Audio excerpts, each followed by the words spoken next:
A four-star American general, the most feared combat commander in the entire European theater, stood completely still outside his command tent.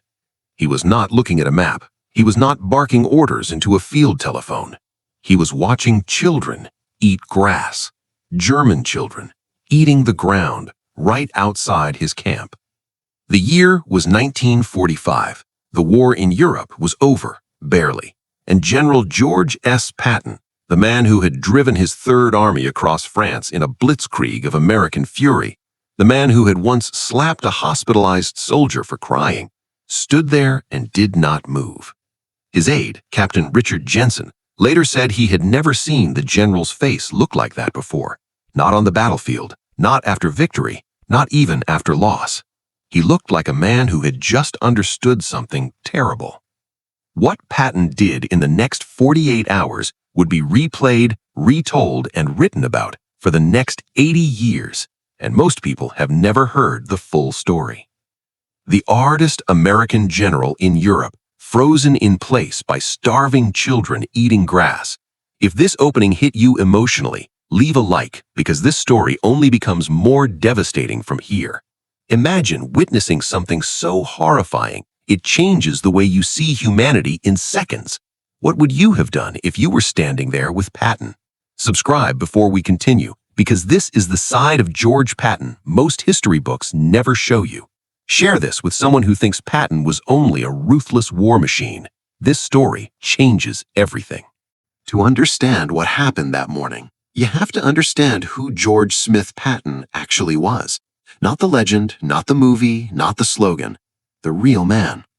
Patton was 60 years old in the spring of 1945. He had been fighting in one form or another since the First World War.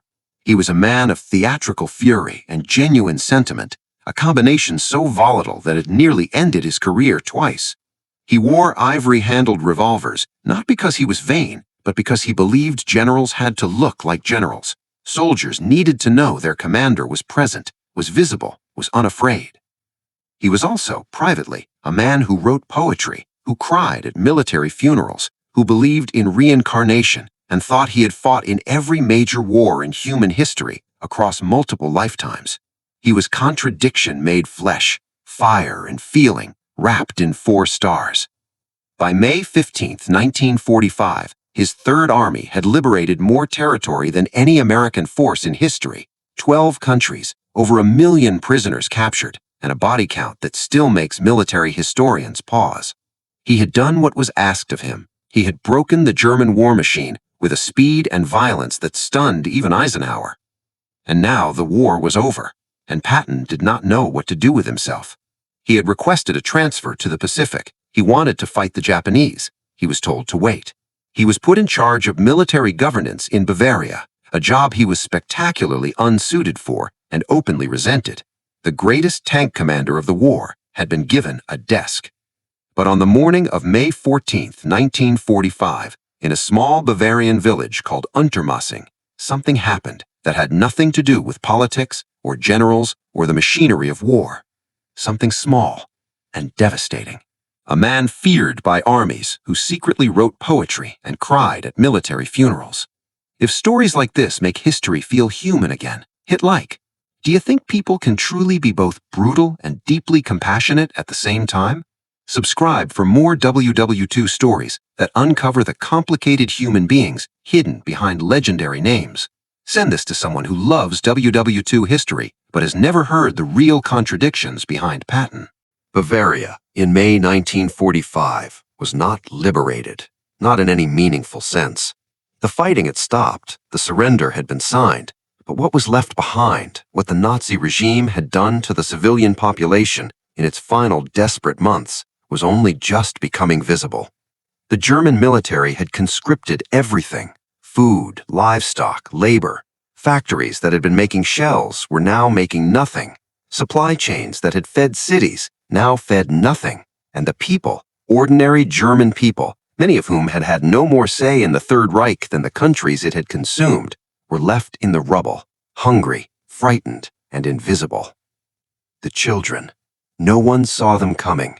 They had been walking since before dawn, 3 of them, 2 boys and a girl, ages roughly 6, 8, and 11, though they were so malnourished it was difficult to be certain. Their clothes were the color of the road, their faces were the color of old paper. They came out of the tree line on the eastern edge of the American encampment. A perimeter guard spotted them first. He reached for his weapon. Then he saw what they were doing. They were on their hands and knees, pulling grass from the ground, eating it. The guard, Private First Class Thomas Herrick of Ohio, later told reporters, "I didn't know what to do. You train for everything except that." He sent word to his sergeant. The sergeant sent word up the chain, and eventually the word reached the one man in the camp who everyone feared and no one could predict.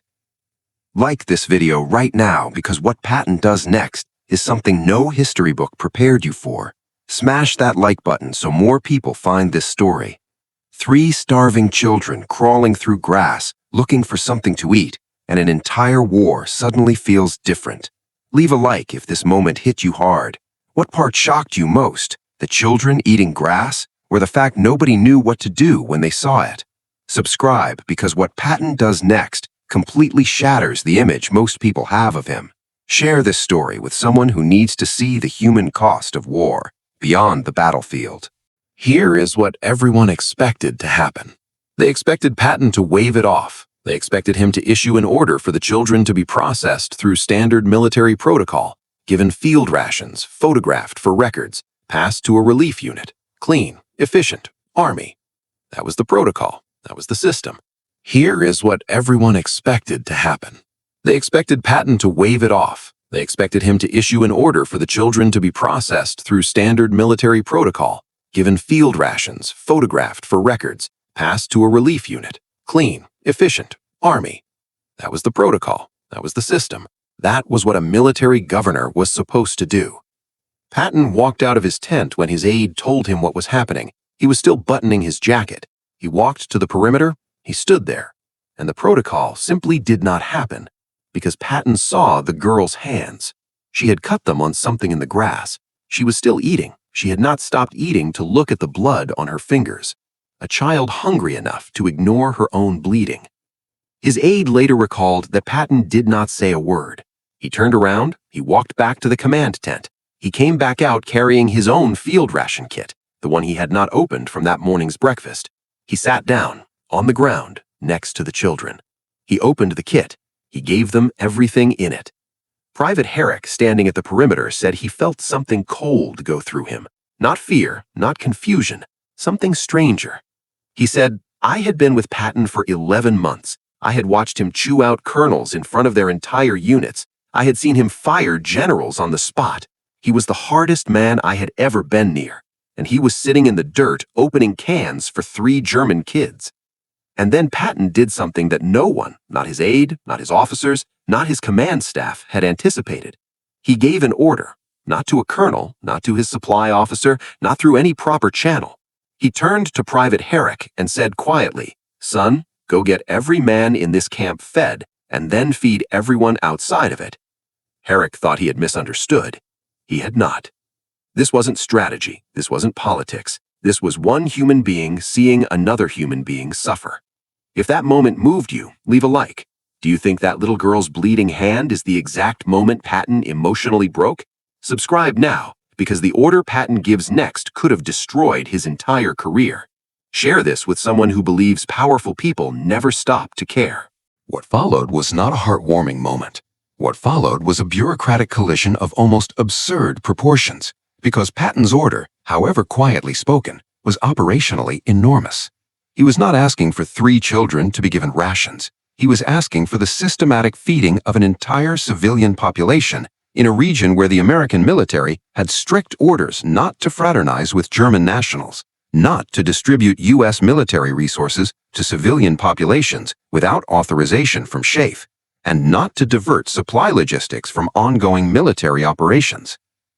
His supply officer, Major Gerald Donahue, was a precise, careful man who had kept Patton's Third Army running for 2 years on logistics so tight they required a kind of genius.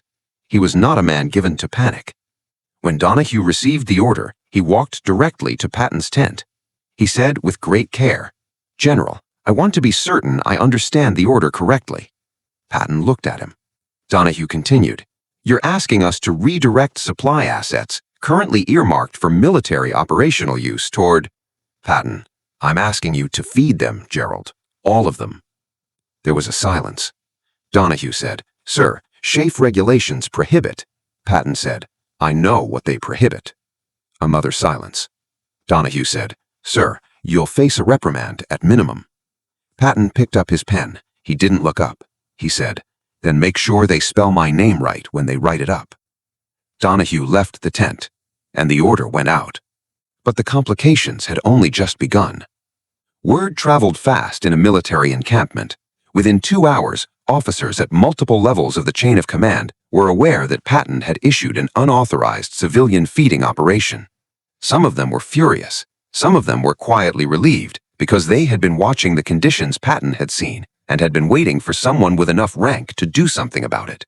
And some of them were frightened because this was not the first time Patton had gone rogue, and the last time, the soldier-slapping incident in Sicily in 1943, had nearly ended his career permanently.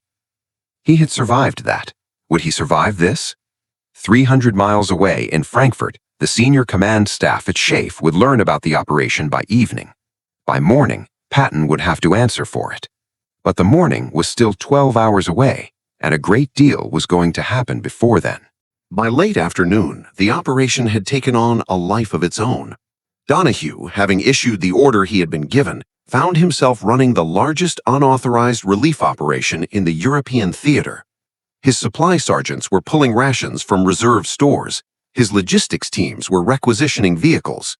Word had reached the village, and then the next village, and then the next, and people were coming. They came on foot. They came in carts pulled by the last horses not already commandeered or dead. They came carrying children, carrying elderly relatives, carrying nothing but themselves. They came from 3 kilometers away, from 5 kilometers away, from 10. They were German civilians, former enemy nationals, people who, by the rules and regulations of military governance in May 1945, were supposed to be at the back of every line. They came because they were starving, and someone had let the word out that there was food. The American soldiers watching them arrive did not have a unified reaction. Some were stone-faced. Some had fought all the way from Normandy and had lost friends in every country between there and here, and they were not prepared to feel anything for German civilians. Some were openly emotional. Some had grown up in German-American families, had heard German spoken at home, and were watching something they could not fully name, the distance between enemy and human collapsing in real time. Corporal James Whitfield of Georgia said later, "I had hated them. I had hated all of them, the whole country. And then there was this old man, 70 years old at least, and he came up to me and he took the tin I gave him and he held it with both hands, like it was something precious. And I thought, that's not a Nazi. That's just a man who's hungry." The war had ended weeks ago. The dying had not. Meanwhile, inside the command tent, Patton was not watching any of this. He was writing. His diary entries from this period are among the most studied documents in American military history, not because of what they reveal about strategy or command, but because of what they reveal about the man behind the legend. On the evening of May 14, 1945, Patton wrote, "Today I saw something I should not have been able to see. A child eat dirt because she had nothing else. 3 of them, German children, the same age as my grandchildren would be if I had grandchildren yet. I did what any man should have done. I am prepared to answer for it to anyone who asks. I am not prepared to have answered otherwise." He knew what was coming. He did it anyway. The night deepened over Bavaria. Outside the camp, fires were being lit, not in hostility, but because the May nights were cold and the people who had come had nowhere to go. American soldiers were bringing blankets. They were not supposed to do this either. Donahue walked the perimeter at midnight. He counted over 400 civilians. By his estimate, they had distributed enough food for over 300 meals, using reserves that were now critically low. He went back to the command tent. Patton was still awake. Donahue said, "We're going to run out by morning, sir." Patton said, "What's the nearest supply depot?" Donahue told him, 32 kilometers north. Patton said, "Wake whoever's in charge of it." Donahue stared at him. "Sir, it's 2 in the morning." Patton, Good, he'll remember it. Comment below, did you know Patton had this side to him? Drop your reaction, I read every single comment. And share this with someone who thinks they know everything about World War II. Hundreds of starving civilians gathered outside an American camp, and suddenly enemy and human no longer felt like the same thing. If this part stayed with you emotionally, leave a like. Which moment hit you hardest so far? The children eating grass, or the old man holding food like treasure? Subscribe because Patton is about to face the moment that could end everything he built during the war. Share this with someone who's never seen this side of World War II before. 0600 hours, May 15th, 1945. Patton was eating breakfast when the field telephone rang. It was Frankfurt. The voice on the other end belonged to Brigadier General Harry Butcher, senior aide to General Eisenhower. Butcher was not a combat officer. He was an administrator, careful, political, and precise. He had one job this morning. Butcher said, "General Patton, SHAEF has been made aware of an unauthorized supply operation conducted out of your encampment in Untermassing. I've been asked to inform you that this is in direct violation of directives JCS 1067 and the standing non-fraternization protocols for military governance in the German occupation zone." Patton chewed his breakfast. Butcher continued, "The general is asking for a written explanation by 1200 hours today." A pause. Patton said, "Tell the general I'll have it to him by 10. Butcher was silent for a moment. "Sir?" Patton, "I said I'll have it by 10. I type faster than most people think." Butcher said carefully, "General, I want to be clear about the severity." Patton, "Harry, I have been reprimanded before. This could be more than a reprimand, sir." "I know." Another pause, longer. Butcher said, "The general would like to know, and I'm quoting directly, whether you would like to walk back any part of the order before the written report is filed. It would make the language of the response considerably easier for everyone." This was the moment. Walk it back, apologize, survive. Patton set down his fork. He was quiet for 8 seconds. His aide, who was present, counted them. Then Patton said, "Harry, yesterday morning I found 3 children eating grass outside my perimeter. 3 German children. The youngest could not have been older than 6. They were on their hands and knees in the dirt, pulling grass out of the ground and eating it because there was nothing else." A pause. "I did what I did. I will not walk it back. I will sign my name to every part of it. If Ike wants to relieve me over this, that is his right, but I will not put those children back in the grass." Silence on the line. Butcher said, "I'll relay your response, sir." The call ended. Patton picked up his fork. He finished his breakfast. His aide said nothing. Outside, over 400 people were waking up. Civilians who had slept near an American camp for the first time since the war began, who had eaten a full meal the night before for the first time in months. And 3 of them, a girl and 2 boys, were sitting by a tent wall in the morning sun, watching American soldiers eat breakfast. Private Herrick walked over to them. He had saved back some biscuits from his own ration. He held them out. The older boy took them without hesitation. He broke them carefully into 3 pieces, the largest piece for the girl's hand that was still wrapped in a strip of cloth someone had bandaged in the night. Herrick watched this and later said he didn't trust himself to speak for several minutes afterwards. He went back to his post. By 0900 hours, word had reached a secondary relief unit 20 kilometers south, a Red Cross liaison team that had been operating in Bavaria for 3 weeks and had been struggling to reach this particular cluster of villages. They redirected their convoy. By 1000 hours, Patton's written explanation was on its way to Frankfurt. It was 4 paragraphs long. The last line read, "I will leave the evaluation of this decision to history, which has always been a fairer judge than committee." Like this video if Patton just surprised you. Share it right now because this story deserves to reach people who've only seen the Hollywood version of this man. Patton could have apologized. He could have backed down. Instead, he doubled down completely. If that surprised you, leave a like. Do you think most leaders today would risk their entire career for strangers they were told to ignore? Subscribe because this next part reveals how one act of compassion quietly changed military policy forever.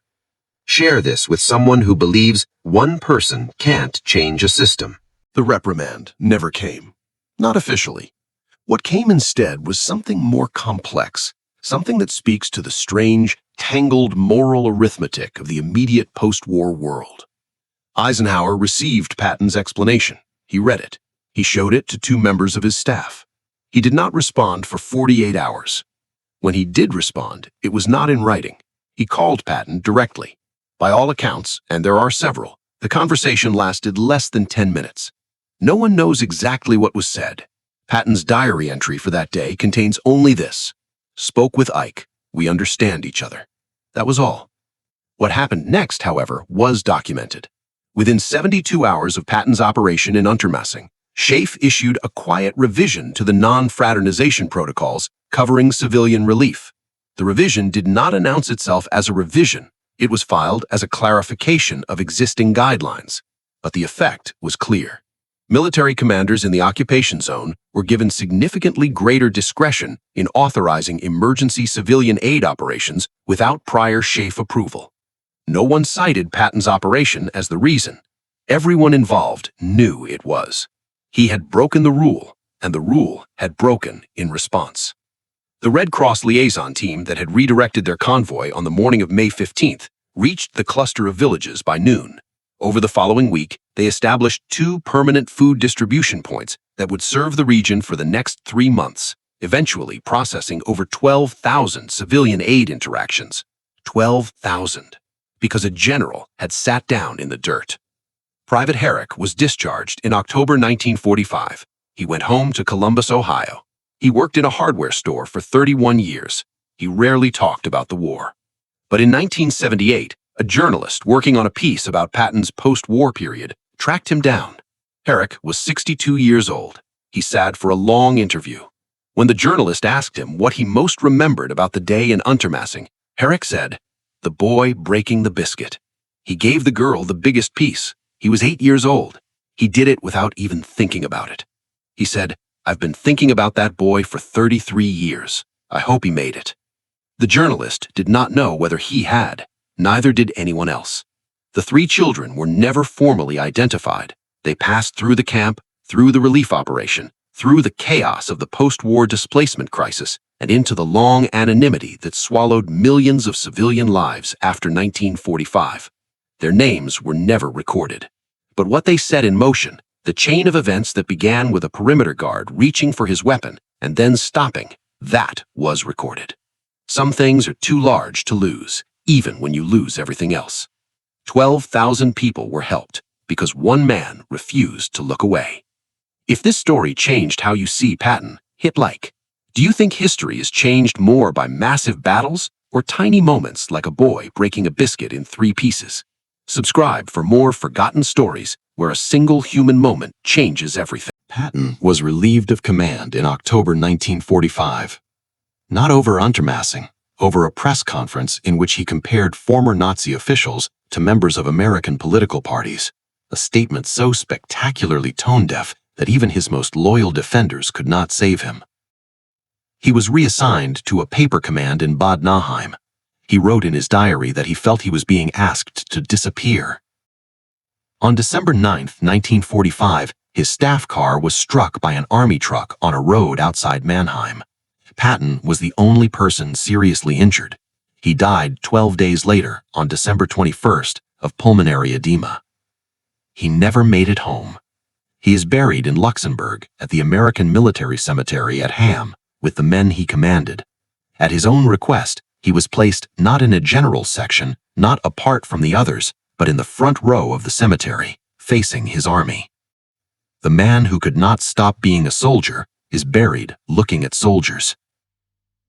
In the decades after the war, the story of Untermassing circulated the way certain stories do, not through official channels, not through history books, but person to person, veteran to family member, journalist to reader, researcher to student. It was told because it was true and because it was strange, because it did not fit the pattern the world thought it knew, because the man who slapped soldiers had sat in the dirt to feed children, because the man who never backed down had written 4 paragraphs and signed his name and waited, because the man who had spent his entire life being the hardest version of himself had, on one morning in a Bavarian village, simply been human. War reveals us. Sometimes it reveals the worst. Sometimes, if we are fortunate, it reveals something we did not know was there. There is a kind of courage that does not announce itself, that does not require an audience, that does not enter the historical record through official channels. It sits in the dirt, it opens a tin, it breaks a biscuit into 3 pieces. It gives the largest piece to the one who is bleeding. We do not know if the boy from Untermassing is still alive. He would be in his mid-80s now if he survived. He does not know his name is attached to this story. He may never have known that the man who sat beside him was a 4-star general. He may not have known anything except that he was hungry, and then, suddenly, he was not, and that he had a sister whose hand needed bandaging, and that even when he had almost nothing, he gave her the most of it. That is the story. Not Patton's story. All of theirs. The most retold story of the war is not about a general. It was never about a general. It was about a boy breaking a biscuit, and a man who happened to be watching, and everything that happened because of that. History moves through the largest forces we can name, and sometimes through the smallest hands we will never find. Like this video, Patton's real story deserves to be seen. One click puts this in front of someone who needs to hear it. Subscribe. We find the stories that get buried, the ones that don't fit the headline version of history. Hit subscribe so you're here for the next one. Comment. Tell me, which moment in this story hit you hardest? The biscuit? The phone call? Patton's 4 paragraphs? I read every single one. Share. Send this to someone who thinks they know everything about World War II, or someone who needs to be reminded what ordinary courage looks like.